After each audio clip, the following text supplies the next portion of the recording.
Bom, pessoal, hoje nós vamos falar sobre soma dos termos de uma PA.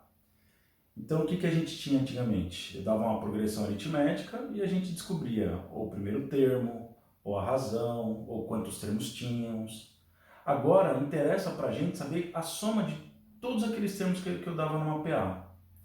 Só que para isso, pessoal, eu vou abrir um parênteses para falar de uma historinha de um cara, né, que era um excelente matemático, aliás, era um dos maiores de todos os tempos, que quando ele era criança, isso diz as más línguas e as boas também, que é o seguinte, tinha um professor que era muito folgado, né? Graças a Deus só existia isso naquela época, hoje não, e o professor, ele dava aula para uma turma de umas crianças de mais ou menos 7 anos, e para ele ficar mais folgado, o que ele fazia? Ele pegava e pedia para as crianças ficarem somando, por exemplo, de 1 a 100.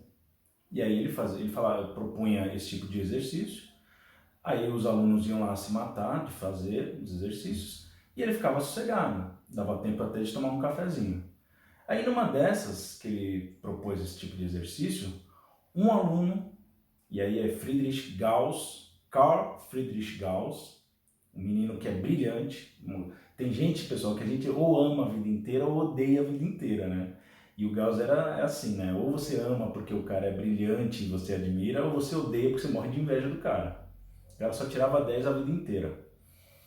E aí, esse menino, essa criança, naquela época,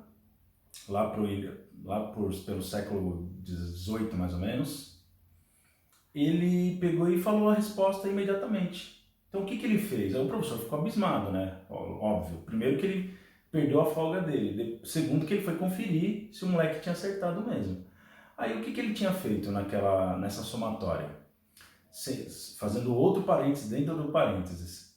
O Gauss foi um dos maiores matemáticos, físicos, contribuiu na ciência como de uma maneira assim única, né? Um cara extremamente inteligente, e o seu trabalho sempre estava voltado a esse tipo de coisa, sabe? Probabilidade, estatística, mas ele também fez contribuições para geometria, então um cara brilhante, né? E aí o que acontece? Voltando no exercício que o professor passou, ele falava o seguinte: então vai somando de 1 até 100.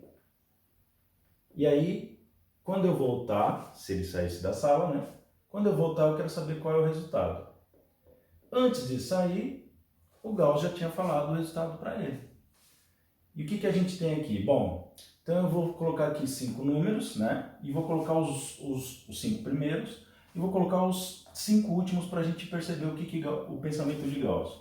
Então ele fez o seguinte, colocou aqui o 100, aí o 99, aí depois o 98, aí depois o 97 e o 96. Então,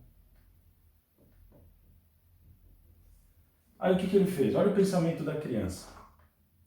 Ele percebeu o seguinte, que se eu pegar o extremo dessa soma e fizer a soma aqui, ó, vai dar 101. Se eu pegar os dois extremos, que são equidistantes, né, pessoal? Aqui eu tenho todos aqueles números e nessa sequência de pegar os extremos, eu vou pegar todos os subsequentes também equidistantes. Então eu pego o número 1 e pego 100, dá 101. Pego o número 2 e pego 99, também vai dar 101. Pego o 3 e pego 98, também vai dar 101. Então o que aquele menino percebeu? Ele percebeu que se toda vez vai dar, pegando os extremos equidistantes aqui, nessa sequência, se eu pegar esses extremos e somar, sempre vai dar 51, então eu estou falando, sempre vai dar 101, então significa o seguinte, que eu tenho 50 pares que vão dar 101. Então, eu não preciso ficar fazendo essa soma. Basta eu pegar o número 50, que é o número de pares, e multiplicar pelo valor que repete, né? Você vai repetir isso aqui 50 vezes, né? Então, eu vou lá e faço 50 vezes 101. Aí ele chegou pro professor e falou, dá 5.050. Opa, 5.050.